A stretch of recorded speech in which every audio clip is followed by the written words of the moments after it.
I was staying in a Hampton Inn in New Jersey when I was visiting Rowan University, a college I potentially wanted to attend. My family couldn't come with me, so I was on my own. After attending campus tours, I went to get a bite to eat at a nearby restaurant, and then went back to the hotel at around 8 p.m., planning on going back to campus again the next day. About an hour after returning to my room, a strange alarm started going off in my room, along with a white light flashing from the corner of the ceiling.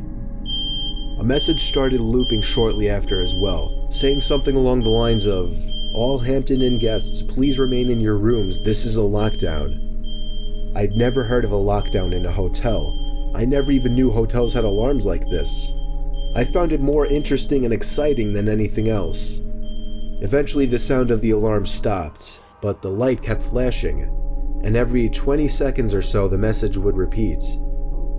It was only like 9:30, so I turned on the TV just as background noise while I started changing clothes and brushing my teeth. I shut the lights when I was done and hopped under the covers. I watched TV for half an hour before shutting it off. The light was still flashing with an obnoxious bright white every few seconds. It was definitely going to hinder my sleep. I was starting to consider calling the front desk to ask what was going on, when the phone rang. It was someone from the front desk.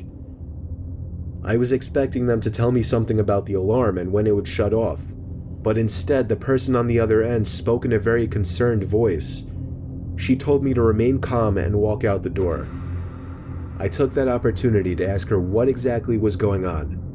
She went on to tell me that there was somebody in the room with me and to get out immediately. I dropped the phone and instinctively started looking around everywhere. Part of me was curious to see if somebody was in fact in the room. I checked under the bed, looked into the empty bathroom, nobody in either spot. Then I noticed the closet door right next to the bathroom. It was one of those closets with a wooden sliding door. It was open just a tiny crack, and through that tiny crack, I could see a person's face. At first, it didn't sink in what I was seeing, but when the door slid shut, that was when I freaked out and ran out the door. The people at the front desk showed me security footage from an hour earlier of some sketchy-looking man walking around the hallways, apparently looking for a certain room. When he got to my door, he opened it with the card he somehow acquired, and that was it. I stayed around as the authorities took the person out in chains. It was a man, of course, on the shorter side, easily 40s. He looked at me as he passed, as if he knew who I was immediately. It's scary thinking back that he may have been watching me for more than an hour from that closet.